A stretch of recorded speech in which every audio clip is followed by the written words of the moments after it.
Ladies and gentlemen, are Zionist dogs raping Palestinians? That's the contention of this New York Times report. I'm Rich Lowry of National Review, and that's a piece by New York Times columnist Nicholas Kristof. That's one of the most damaging articles that's been written about Israel in recent years, alleging widespread sexual abuse of Palestinian prisoners. Kristof has written a lot about the abuse of vulnerable people over the years, including in military conflicts. But is this story true? Well, a key tell comes from the most lurid claim made in the piece, which is that Israel is using dogs for purposes of perpetrating this kind of abuse on Palestinians. Now, the subject matter here is grotesque. I'm not going to read every detail. I'll skip over a little bit. But I just want to show you what Kristof said and then get into how implausible it is.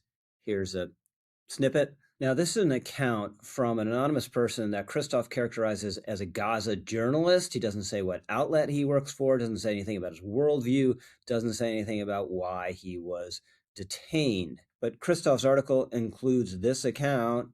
He's held down, stripped, blindfolded, handcuffed, and then they get a dog, his Israeli captors, and they get the dog to abuse him. Quote, they were using cameras to take photos, and I heard their laughs and giggles. According to this guy, tries to get the dog off of him. He can't. And then Kristof goes on to say, other Palestinian prisoners and human rights monitors have also cited reports of police dogs being coached to rape prisoners. So this is utterly fantastical. At the very least, if you can make this kind of charge, you need lots of evidence to back it up. And Kristof basically has none. We'll get a little bit more into this. But among the problems with this accusation is it's basically, for reasons we don't need to get into here in detail, it's anatomically impossible. At National Review, we actually went and talked to a dog expert. Found this guy named Michael Gould. Says the very notion of it is absurd. I've trained dogs, he said, to do a lot of things in my life, but no, that's absurd. He began working with dogs in 1982, later went on to become a canine forensic expert and consultant. It's absurd for many reasons. The sexual instinct of dogs, their anatomy, the actual physical concept of it. Could you train a dog to bite someone in their genitals? Of course you can, he said, but added that dogs don't stand erect and don't have the instincts or trainability to rape a person, never mind on command. Responding to critics pointing out that this is an act that's not really anatomically possible, Kristof posted this on X. He says he shares the exasperation of another account over having to discuss this at all. Then he says, but to those who say that canine rape is impossible, despite the many Palestinians who have described it, I'd note that at least 3 different medical journal articles discuss injuries sustained by such acts. Cleaning it up a little bit. Wow, Kristof really has the evidence, doesn't he? The science backs him up. No, it doesn't. He's completely messed it up. Here's the community note, which is a doozy. The medical journal articles on these injuries describe cases of human-initiated bestiality, not dogs assaulting humans. Spontaneous canine assault has never been described in medical literature. Oh, okay. Well, that makes a difference then, right? So where is this coming from? Well, Kristof relies heavily on an outfit called Euromed Human Rights Monitor. It has well-established links to Hamas. It's radically anti-Israel, and it has a history of making the most absurd, explosive charges against Israel. It's engaged in organ harvesting. Its soldiers supposedly went into El Shifa Hospital and began just killing people in cold blood. And this is what Kristof considers a credible source. Euromed first came up with the dog charge in a 2024 report and then recently repeated it in another report. There's a Substack called The Middle Ground that went into this in some detail. The Substack is run by a guy named Eli Kawaz, who seems, as far as I can tell, actually to occupy the middle ground. He says that Kristof could have made legitimate charges against the way Israel is treating its prisoners, but instead went for the most over-the-top, hysterical charges. And here is what he has to say about Euromed. Again, Euromed first published the dog claims in June 2024.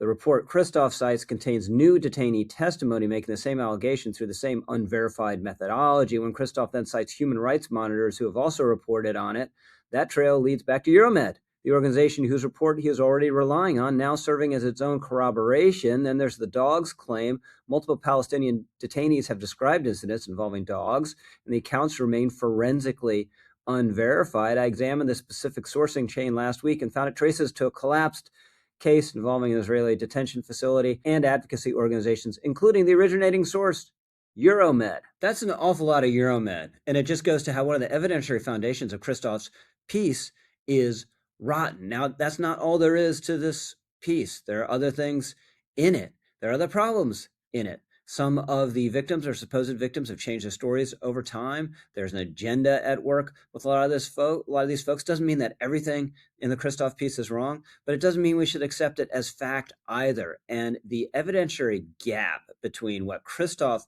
musters for his case as opposed to a report we've just seen on the sexual violence on October 7th is just vast. The October 7th report uses more than 10,000 videos and photos as evidence, constituting more than 1,800 hours of visual evidence. So look, I think there are two elements of perversity here in what's going on. One is that given what happened on October 7th and the horrific sexual violence on that day, Israel's enemies and critics, not necessarily Christoph, but the kind of people who are his sources and pointed him to this story, love the idea of throwing the rape charge back at Israel. It's a little bit like calling Jews Nazis. Israel's enemies and anti-Semites love doing that. It's so delicious to them.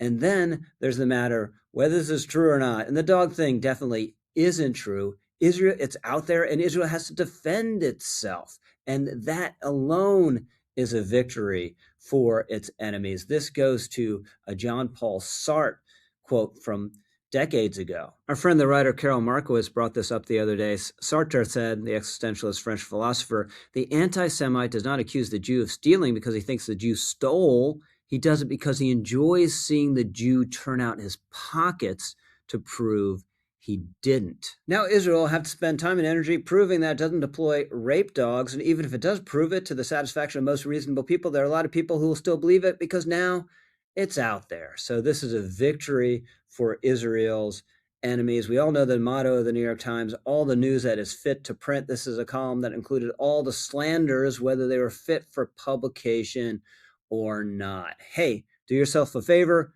comment, like, subscribe. I'm Rich Lowry, over and out.